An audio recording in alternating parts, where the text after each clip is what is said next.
Hello guys, welcome to Tech Gratify. So இந்த வீடியோவில் நம்ம கோரல் ட்ரா பிக் டூலை பற்றி தான் பார்க்க போகிறோம். ஸோ டூல் பார்லே டாப்பில் இருக்கிறது இந்த பிக் டூல் தான். இந்த பிக் டூலை வச்சு தான் நம்ம ஒரு ஷேப் அண்ட் ஆப்ஜெக்டை செலக்ட் பண்ணுறது, அதோட பொசிஷன் சேஞ்ச் பண்ணுறது, இதுக்கு எல்லாமே இந்த டூலை தான் நம்ம யூஸ் பண்ணுவோம். ஸோ வாங்க இந்த டூலை பற்றி நம்ம வீடியோவில் பார்க்கலாம். ஸோ இப்போ நான் மவுஸ் ஹோவர் பண்ணியிருக்கேன் பாருங்கள். ஸோ இதுதான் பிக் டூல். ஸோ இதுக்கு கீழேயே அதோட டிஸ்கிரிப்ஷன் கொடுத்துருப்பாங்க, இந்த டூல் எதுக்கெல்லாம் யூஸ் ஆகுதுன்ட்டு. Select position or transform object. So இதுக்கெல்லாம் தான் இந்த பிக் டூல் நம்மளுக்கு யூஸ் ஆகுது. பிக் டூலுக்கு பெரிய ஷார்ட்கட்ஸ் எதுவும் கோரல் ட்ரால கிடையாது. அதனால நீங்க அதை ஜஸ்ட் கிளிக் பண்ணி யூஸ் பண்ணிக்கலாம். நீங்க பிக் டூலை வச்சு ஜஸ்ட் ஒரு ஆப்ஜெக்டை கிளிக் பண்ணாலே அந்த ஆப்ஜெக்ட் உங்களுக்கு செலெக்ஷன் ஆயிடும். ஸோ இப்படி தான் நம்ம செலெக்ஷன் பண்ணுவோம். இப்போ நான் ஒரு ரெக்டாங்கிள் ட்ரா பண்ணியிருக்கேன். ஸோ இதில் ஒரே ஒரு ஆப்ஜெக்ட் இருக்கிறதுனால இப்போ அது ஆட்டோமேட்டிக்காக செலெக்ஷனில் தான் இருக்குது. இப்போ நம்ம இந்த ஆப்ஜெக்ட்டுக்கு எப்படி கலர் கொடுக்கலான்னு பார்க்கலாம்.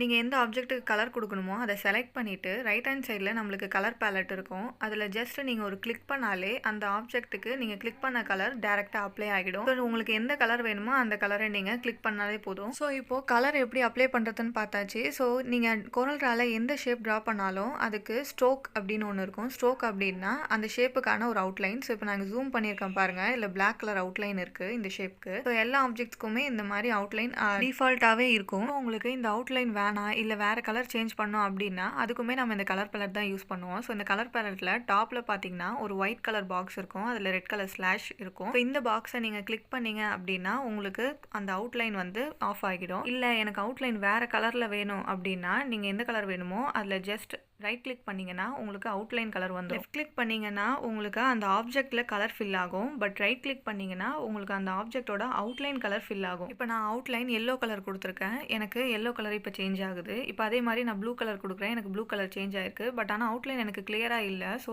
நான் திக் பண்ணோம் அப்படின்னு நினைக்கிறேன். ஸோ மேலே ப்ராப்பர்ட்டி பாரில் உங்களுக்கு திக்னஸ் ஆப்ஷன் கொடுத்துருப்பாங்க. நீங்கள் அதை யூஸ் பண்ணி உங்களுக்கு எவ்வளோ திக்னஸ் வேணுமோ அதை செலக்ட் பண்ணிங்கன்னா உங்களுக்கு இங்கே ரிஃப்ளெக்ட் ஆகிடும். இப்போ எப்படி ஒரு ஆப்ஜெக்டோட பொசிஷனை சேஞ்ச் பண்ணுறதுன்னு பார்ப்போம். ஜஸ்ட் பிக் டூலை வச்சு அந்த ஆப்ஜெக்டை கிளிக் பண்ணி நீங்கள் ட்ராக் பண்ணாலே போதும். நீங்கள் எங்கே ட்ராக் பண்ணி விடுறீங்களோ அங்கே அந்த ஆப்ஜெக்ட் வந்துடும் உங்களுக்கு. இப்போ நான் கீழே ட்ராக் பண்ணி விட்டுருக்கேன், எனக்கு அந்த ஆப்ஜெக்ட் கீழே வந்துடுச்சு. ஸோ இந்த மாதிரி தான் நீங்கள் எந்த ஆப்ஜெக்டை பொசிஷன் சேஞ்ச் பண்ணணும்னு நினைக்கிறீங்களோ அதை ஜஸ்ட் செலக்ட் பண்ணி நீங்கள் எங்கே வேணுமோ அங்கே ட்ராக் பண்ணி விட்டாலே அந்த பிளேஸ்க்கு அது வந்துடும். ஸோ நெக்ஸ்ட் இப்போ இது ஒரு ஆப்ஜெக்டை எப்படி நம்ம ரொட்டேட் பண்ணுறதுன்னு பார்க்கலாம். ஜஸ்ட் நீங்கள் பிக் டூல் வச்சு செலக்ட் பண்ணிவிட்டு இன்னொரு லெஃப்ட் கிளிக் பண்ணிங்கனாலே உங்களுக்கு ஆரோஸ்லாம் இந்த மாதிரி சேஞ்ச் ஆகிடும். ஸோ இந்த மாதிரி 4 கார்னர்ஸ்லேயும் உங்களுக்கு ரொட்டேட்டிங் ஆரோஸ் இருக்கும். ஸோ நீங்கள் அதை கிளிக் பண்ணி நீங்கள் எந்த ஆங்கிளுக்கு வேணுமோ அந்த ஆங்கிளுக்கு நீங்கள் ரொட்டேட் பண்ணிக்கலாம். இதை நீங்கள் மேனுவலாகவும் ரொட்டேட் பண்ணலாம், இல்லை நீங்கள் வந்து மெஷர்மெண்ட் மேலே கொடுத்தும் ரொட்டேட் பண்ணலாம். மேலே ப்ராப்பர்ட்டி பாரில் உங்களுக்கு எந்த ஆங்கிள் வேணுமோ அந்த ஆங்கிளை நீங்கள் கொடுத்தீங்கன்னா அந்த ஆங்கிளுக்கு ஆட்டோமேட்டிக்காக அந்த ஆப்ஜெக்ட் உங்களுக்கு சேஞ்ச் ஆகிடும். இந்த மாதிரி நீங்கள் கோரல் ட்ரால கிரியேட் பண்ணுற எல்லா ஷேப்ஸுக்குமே இந்த ரொட்டேட்டிங் ஆரோஸ் இருக்கும். ஸோ இப்போ நீங்கள் ரைட் கிளிக் பண்ணும்போது கார்னர்ஸில் ரொட்டேட்டிங் ஆரோஸ் இருந்தது, அதே மாதிரி சைடில் இந்த மாதிரி ஷேப் சேஞ்சிங் ஆரோஸும் இருக்கும். ஸோ இதை வச்சு நீங்கள் கிளிக் பண்ணி நீங்கள் எந்த சைடில் ட்ராக் பண்ணுறீங்களோ அதுக்கேற்ற மாதிரி இந்த ஷேப்பும் சேஞ்ச் ஆகும்.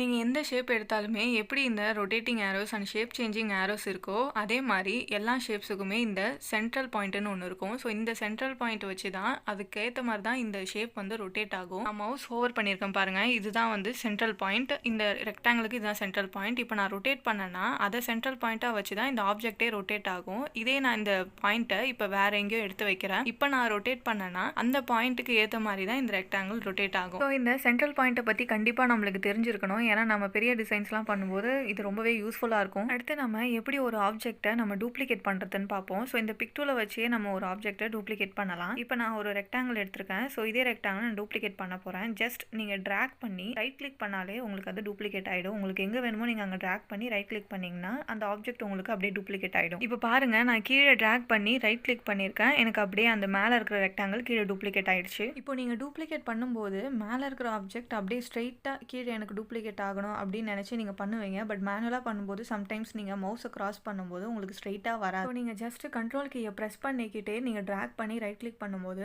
உங்களுக்கு எந்த ஆப்ஜெக்ட்லேருந்து நீங்கள் டூப்ளிகேட் பண்ணுறீங்களோ அதுக்கு ஸ்ட்ரைட்டாகவே உங்களுக்கு டூப்ளிகேட் ஆகும். அது மேலே கீழே அண்ட் சைட்லேயுமே உங்களுக்கு நீங்கள் கண்ட்ரோல் ப்ரெஸ் பண்ணி நீங்கள் ட்ராக் பண்ணி விட்டிங்கனாலே உங்களுக்கு கரெக்டாக டூப்ளிகேட் ஆகும். இப்போ நான் கண்ட்ரோல் கீயை ப்ரெஸ் பண்ணிக்கிட்டே சைடில் நான் ட்ராக் பண்ணி ரைட் கிளிக் பண்ணுறேன். இப்போ எனக்கு கரெக்டாக அந்த ஒரிஜினல் ஆப்ஜெக்ட்டுக்கு ஏற்ற மாதிரி டூப்ளிகேட் ஆகிடுச்சு. இப்போ நான் ஒரு ட்ரையாங்கிள் எடுத்திருக்கேன். இந்த ட்ரையாங்கிளை சுற்றி ஒரு சின்ன சின்ன பிளாக் கலர் டாட்ஸ் மாதிரி இருக்கும். ஸோ இந்த டாட்ஸ் எல்லாம் நம்ம நோட்ஸ் அப்படின்னு சொல்லுவோம். ஸோ இப்போ நான் இந்த ட்ரையாங்கிளை அப்படியே எதிர்பக்கமாக ஃப்ளிப் பண்ணணும் அப்படின்னு நினைக்கிறேன். நீங்கள் ஒன்றும் இல்லை, ஜஸ்ட் அந்த நோடை கிளிக் பண்ணி ட்ராக் பண்ணிங்கன்னா உங்களுக்கு அதுக்கேற்ற மாதிரி ஃப்ளிப் ஆகிடும். பட் உங்களுக்கு ரைட் ஹேண்ட் சைடில் இருக்கிற மாதிரி லெஃப்ட் ஹேண்ட் சைடில் ஃப்ளிப் பண்ணணும் அப்படின்னா கண்ட்ரோல் கீயை ப்ரெஸ் பண்ணிகிட்டே ஃப்ளிப் பண்ணிங்கன்னா அதே சைஸில் உங்களுக்கு எதிர்க்க சைட்லையும் ஃப்ளிப் ஆகிடும். இதே வந்து எனக்கு ஒரிஜினல் ஆப்ஜெக்ட்டும் இருக்கணும், எனக்கு ஃப்ளிப் பண்ணுற ஆப்ஜெக்ட்டும் வரணும் அப்படின்னா நீங்கள் ஜஸ்ட் கண்ட்ரோல் ப்ரெஸ் பண்ணிவிட்டு நீங்கள் ஃப்ளிப் பண்ணும்போது ரைட் கிளிக் பண்ணிங்கன்னா உங்களுக்கு அது டூப்ளிகேட் ஆகிடும். எப்படி நம்ம அந்த ரெக்டாங்கில் டூப்ளிகேட் பண்ணுமோ அதே மாதிரியே தான் இதுலேயும். இந்த மாதிரி ஃப்ளிப் பண்ணுறத நம்ம பிக் டூல் யூஸ் பண்ணியும் பண்ணலாம். அதே மாதிரி மேலே ப்ராப்பர்ட்டி பாரில் 2 ஆப்ஷன்ஸ் கொடுத்துருப்பாங்க, நம்ம அதை யூஸ் பண்ணியும் பண்ணலாம். ஸோ நம்ம மிரர் ஹரிசாண்டல், மிரர் வெர்டிக்கல் அப்படின்னு 2 ஆப்ஷன்ஸ் கொடுத்துருப்பாங்க.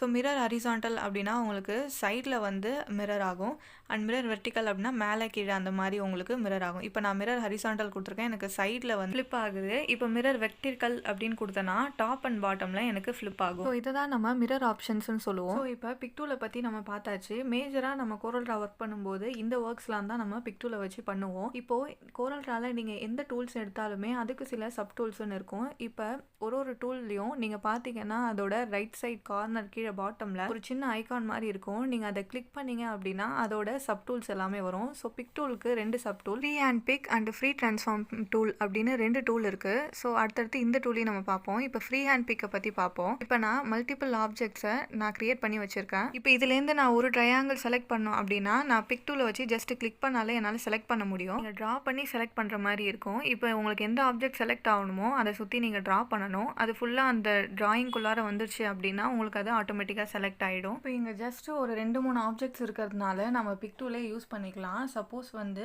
மேலே நிறைய ஆப்ஜெக்ட்ஸ் இருக்கும்போது நம்ம இந்த மாதிரி ஃப்ரீ பிக் டூலை யூஸ் பண்ணி ஈஸியாக நம்ம பிக் பண்ணி செலக்ட் பண்ணிக்கலாம். அதே மாதிரி பிக் டூலில் நம்ம தெரிஞ்சுக்க வேண்டிய ஒரு இம்பார்ட்டண்டான விஷயம் இருக்குது. பிக் டூலில் என்னென்னா நீங்கள் ஒரு ஆப்ஜெக்டை செலக்ட் பண்ணோம் அப்படின்னா இப்படி பிக் பண்ணியும் செலக்ட் பண்ணலாம். இதே மாதிரி மல்டிபிள் ஆப்ஜெக்ட்ஸை செலக்ட் பண்ணனா இந்த மாதிரி நீங்கள் ட்ராக் பண்ணி செலக்ட் பண்ணிக்கலாம். அண்ட் நீங்கள் ட்ராக் பண்ணும்போது இந்த ரெக்டாங்கிள் இமேஜினரி லைனுக்குள்ளார எந்தெந்த ஆப்ஜெக்ட்ஸ்லாம் ஃபுல்லாக கவர் ஆகிருக்கோ அதுதான் உங்களுக்கு செலக்ட் ஆகும். சப்போஸ் நீங்கள் ட்ராக் பண்ணும்போது ஏதாவது ஒரு ட்ரையாங்கிள் ஃபுல்லாக கவர் ஆகலனாலும் அந்த ட்ரையாங்கிள் செலக்ட் ஆகாது. இப்போ இந்த 4 ட்ரையாங்கிளுமே எனக்கு செலக்ட் ஆயிருக்கு. இப்போ நான் திருப்பியும் ட்ராக் பண்ணுறேன் பாருங்கள். இப்போ நான் அந்த எல்லோ கலரில் கொஞ்சம் பார்ட் கவர் பண்ணல, ஸோ அதனால் எனக்கு எல்லோ ட்ரையாங்கிள். அதான் நீங்கள் ட்ராக் பண்ணும்போது எந்த ஆப்ஜெக்ட் உங்களுக்கு ஃபுல்லாக கவர் ஆகுதோ அதுதான் உங்களுக்கு செலெக்ஷன்லேயும் வரும். இப்போ நான் இந்த எல்லோ ட்ரையாங்கிளை ஃபுல்லாக ட்ராக் பண்ணியிருக்கேன், எனக்கு செலக்ட் ஆகுது. இப்போ நான் 3 ட்ரையாங்கிள்ஸையும் செலக்ட் பண்ணுறேன், எனக்கு செலக்ட் ஆகுது. இப்போ நான் திருப்பியும் ட்ராக் பண்ணுறேன். இந்த தடவை ட்ராக் பண்ணும்போது ரெட் அண்ட் ப்ளூவை நான் ஃபுல்லாக கவர் பண்ணல, அதனால் எனக்கு எல்லோ ட்ரையாங்கிள் மட்டும் செலக்ட் ஆயிருக்கு. ஸோ இப்போ எப்படி மல்டிபிள் ஆப்ஜெக்ட்ஸை நம்ம ட்ராக் பண்ணி செலக்ட் பண்ணுறதுன்னு பார்த்தாச்சு. நெக்ஸ்ட் நம்ம ஃப்ரீ ட்ரான்ஸ்ஃபார்ம் டூலை பற்றி பார்ப்போம். ஃப்ரீ ட்ரான்ஸ்ஃபார்ம் டூல் வந்து நம்ம அதிகமாக கோரல் ட்ராவில் யூஸ் பண்ண மாட்டோம், பட் இருந்தாலும் நீங்கள் ஜஸ்ட் ஒரு பேசிக்ஸ் மட்டும் தெரிஞ்சுக்கோங்க. ஃப்ரீ ட்ரான்ஸ்ஃபார்ம் டூலை யூஸ் பண்ணி ஒரு 4 ஆப்ஷன்ஸ் இருக்குது. ஸோ அதை மட்டும் நம்ம இப்போ பார்க்கலாம். இப்போது ஃபஸ்ட்டு வந்து ரொட்டேஷன் டூல். ஸோ என்னென்னா இப்போ நம்ம ரொட்டேஷன் எப்பயுமே மிட் பாயிண்ட் வந்து ஒரு ஷேப்போட சென்டரில் தான் இருக்கும். பட் ஃப்ரீ ட்ரான்ஸ்ஃபார்ம் டூலில் என்னென்னா நீங்கள் எங்கே கிளிக் பண்ணுறீங்களோ அங்கே அதோட சென்டர் பாயிண்ட்டை ஆக்ட் ஆகி ரொட்டேட் ஆகும். ஸோ அதே மாதிரி தான் நெக்ஸ்ட்டு வந்து மிரர் டூல். ஸோ நெக்ஸ்ட்டு பார்த்தீங்கன்னா மிரர் டூல். மிரர் டூல்னால் நம்ம ஏற்கனவே பார்த்தோம் இல்லையா ஃப்ளிப் பண்ணுற மாதிரி, அதுதான் இது. ஸோ இதில் என்னென்னா நீங்கள் எங்கே கிளிக் பண்ணி ஃப்ளிப் பண்ணுறீங்களோ அதுவே சென்ட்ரல் பாயிண்ட்டாக ஆக்ட் ஆகி உங்களுக்கு ஃப்ளிப் ஆகும். ஜஸ்ட்டு நீங்கள் இப்போ இங்கே வச்சு நான் ஃப்ளிப் பண்ணுறேன்னா அதுக்கு ஆப்போசிட் சைடில் உங்களுக்கு ஃப்ளிப் ஆகும் அந்த ஆப்ஜெக்ட். ஸோ இது அதிகமாக நம்ம யூஸ் பண்ண மாட்டோம், ஜஸ்ட் தெரிஞ்சுக்கோங்க. அண்ட் ஃப்ரீ ஸ்கேல் என்னன்னா நீங்கள் ஒரு ஆப்ஜெக்டை எந்த சைஸ்க்கு வேணாலும் ரெடியூஸ் பண்ணி இல்லை இன்க்ரீஸ் பண்ணிக்கலாம். ஃப்ரீ சைஸ் உங்களுக்கு எப்படி வேணும்னோ அப்படி நீங்கள் டிசைன் பண்ணிக்கலாம். அண்ட் அடுத்து பார்த்தீங்கன்னா ஸ்கியூ. இந்த ஸ்கியூவும் வந்து ஃப்ரீ ஸ்கேல் மாதிரி தான். நீங்கள் எந்த ஷேப்க்கு வேணுமோ அந்த ஷேப்க்கு நீங்கள் ரீடிசைன் பண்ணிக்கலாம். இதெல்லாம் நம்ம மோஸ்ட்டாக யூஸ் பண்ண மாட்டோம், ஏன்னா நம்மளுக்கு வந்து ஒரு பர்ஃபெக்ட் டிசைன் வேணும் அப்படின்னா நம்மளே மேனுவலாக தான் கிரியேட் பண்ணுவோம். ஸோ இதை பண்ணோம் அப்படின்னா உங்களுக்கு டிசைன் கொஞ்சம் இர்ரெகுலராக வர மாதிரி தான் இருக்கும். அதனால் இந்த ஆப்ஷன்ஸை நம்ம அதிகமாக யூஸ் பண்ண மாட்டோம், ஜஸ்ட் நீங்கள் தெரிஞ்சுக்கோங்க. ஸோ இந்த வீடியோவில் நம்ம பிக் டூலை பற்றி டீட்டெயில்டாக பார்த்தாச்சு. உங்களுக்கு பிக் டூல் பற்றி ஏதாவது டவுட் இருந்தால் மறக்காமல் கமெண்ட் பண்ணுங்கள், நான் அதுக்கு ரிப்ளை பண்ணுறேன். அண்ட் நெக்ஸ்ட் வீடியோவில் நம்ம பிக் டூலுக்கு அடுத்து இருக்க ஷேப் டூலை பற்றி தான் பார்க்க போகிறோம். ஷேப் டூல் ரொம்ப முக்கியமான ஒரு டூல். ஸோ டிசைன்ஸ்க்கு நம்ம ஷேப் டூல் தான் யூஸ் பண்ணுவோம். ஸோ மறக்காமல் அதையும் பாருங்கள். அண்ட் இந்த ஃபுல் கோர்ஸோட பார்ட் 1 அண்ட் பார்ட் 2 வீடியோ நீங்கள் பார்க்கல அப்படின்னா நான் லிங்க் டிஸ்கிரிப்ஷனில் கொடுக்குறேன், பண்ணி பாருங்கள். அண்ட் நம்ம கிராஃபிக் டிசைனிங் சாஃப்ட்வேர்ஸ் ஆன கோரல் ட்ரா, ஃபோட்டோஷாப் அண்ட் இல்லுஸ்ட்ரேட்டர் இது எல்லாத்துக்குமே செப்பரேட்டாக வீடியோஸ் மேக் பண்ணியிருக்கோம். நீங்கள் beginner to advance level skill பண்ணோம் அப்படின்னா மறக்காமல் அந்த பிளேலிஸ்ட்டை செக் பண்ணி பாருங்கள், நான் லிங்க் டிஸ்கிரிப்ஷனில் கொடுக்குறேன். அண்ட் இந்த வீடியோ உங்களுக்கு பிடிச்சிருந்தா மறக்காமல் லைக் பண்ணுங்கள், ஷேர் பண்ணுங்கள், சப்ஸ்கிரைப் பண்ணுங்கள்.